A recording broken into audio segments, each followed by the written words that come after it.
அவர்களின் நினைவு நாளில் அவர்தம் தியாகத்தையும் வீரத்தையும் போற்றி வணங்குகின்றேன்.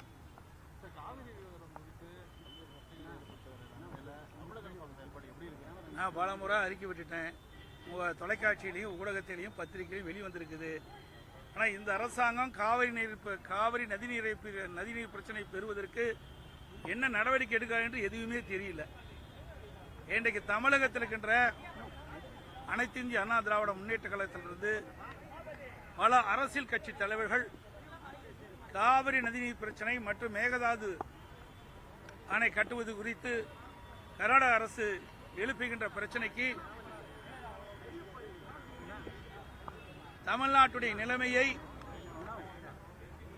அனைத்து அரசியல் கட்சி தலைவர்களையும் அழைத்து பேசி கருத்துக்களை கேட்டு அதோடு டெல்டா மாவட்டத்தில் இருக்கின்ற பல்வேறு முக்கிய விவசாய பிரதிநிதிகளை கூட்டத்தையும் கூட்டி அவருடைய கருத்துக்களையும் கேட்டு அதற்கு பிறகு மூத்த சட்ட வல்லுநரோடு ஆலோசித்து காவிரி நதிநீர் பிரச்சனைக்கும் மேகதாது பிரச்சனைக்கும் ஒரு தீர்வு காண வேண்டும் என்று அனைத்து இந்திய அண்ணா திராவிட முன்னேற்ற கழகத்தின் சார்பாக ஏற்கனவே நான் ஊடகத்திலையும் பத்திரிகையின் வாயிலாக அறிக்கை வெளியிட்டேன். ஊடகத்தின் வாயிலாக பேட்டி கொடுத்தேன். அதேபோல தமிழ்நாட்டுக்கின்ற அரசியல் கட்சி தலைவர்கள் பெரும்பாலானோர் அனைத்து கட்சி கூட்டத்தை கூட்ட வேண்டும் என்று வலியுறுத்தினார்கள்.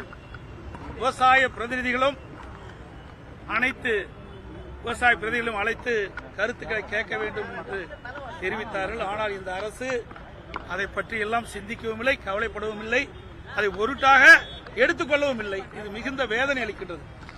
இதற்கு முன்பு இருந்த அனைத்து இந்திய அண்ணா திராவிட முன்னேற்ற கழக ஆட்சியிலும் சரி, திராவிட முன்னேற்ற கழக ஆட்சியா இருந்தாலும் சரி, காவிரி நதிநீர் பிரச்சனையோ மேகதாது பிரச்சனையோ வருகின்ற பொழுது அனைத்து கட்சி தலைவர்களை கூட்டத்தை கூட்டி விவசாய சங்க பிரதிநிதிகளுடைய கூட்டத்தை கூட்டி அவருடைய கருத்துக்களை கேட்டு சட்ட வல்லுநர் மூலமாக சட்ட ரீதியாக உச்சநீதிமன்றத்தில் சந்தித்து இன்றைக்கு காவிரி நதிநீர் பிரச்சனைக்கு ஒரு நிரந்தர தீர்வை அனைத்து இந்திய அண்ணா திராவிட முன்னேற்ற கழக ஆட்சியிலே நாங்கள் தீர்ப்பை பெற்றோம்.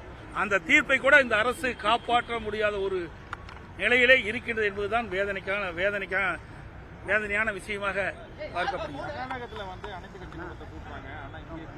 ஆமா, அங்க இருக்கிற அரசாங்கம் அரசியல் கட்சி தலைவர்களை மதிக்கின்றது, அங்க இருக்கின்ற விவசாயிகளை மதிக்கின்றது. இங்க இருக்கின்ற அரசாங்கம் செயல்படுவதா என்று கேள்விக்குறியாக இருக்கின்றது. ஏன்னா இந்த அரசாங்கத்துக்கு எந்த அனுபவமே கிடையாது. கட்சி ஆரம்பிக்கப்பட்ட கிட்டத்தட்ட 2.25 வருஷம் தான் ஆகுது. காவிரி நதிநீர் பிரச்சனை முழுமையா எதுவுமே தெரியாது. இன்றைக்கு அனைத்து இந்திய அண்ணா திராவிட முன்னேற்ற கழக ஆட்சியிலும் சரி, அல்லது திராவிட முன்னேற்ற கழக ஆட்சியிலும் சரி, இந்த காவிரி நதிநீர் பிரச்சனைக்கு எவ்வளவு போராட்டம் நடைபெற்றிருக்கின்றது நாட்டு மக்களுக்கு தெரியும். அதோட பல அரசியல் கட்சி தலைவர்களும் காவிரி நதிநீரை பெறுவதற்கும் மேகதாது அணையை கட்டக்கூடாது என்று எதிர்ப்பு குரல் தொடர்ந்து பல ஆண்டுகளாக இன்றைக்கு நாம் போராடி வருகின்றோம். அதையெல்லாம் வரலாறு தெரியாத ஒரு ஆட்சி தான் இந்த ஆட்சி. அப்படி நீங்க சொல்லுவது நிஜம்தான். கூட்டப்படும். இப்போ ஏற்கனவே அனைத்து மாவட்ட அமைப்பு நீதியாக உள்ள அனைத்து மாவட்ட நிர்வாகிகளும் அழைத்து அதிலே தலைமை கலைஞர்கள் வந்திருக்கிறாங்க. பொதுக்குழு உறுப்பினர்கள் கலந்துக்கிட்டாங்க. எல்லாமே அவருடைய கருத்துக்களை எல்லாம் கேட்டுக்கிறோம். சட்டமன்ற கூட்டத்தொடர் முடிந்தவுடன் ஒவ்வொரு முதலிலே செயற்குழு கூட்டப்படும், பிறகு பொதுக்குழு கூட்டப்படும்.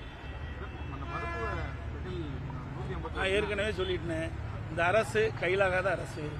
நமக்கு கிடைக்க வேண்டிய வாய்ப்பு இழந்துட்டோம். ஒரு நல்ல உயர்தர மருத்துவ சிகிச்சை கிடைக்கக்கூடிய தமிழகத்திற்கு அந்த வாய்ப்பு நழுவி போய்விட்டது இந்த ஆட்சியால்.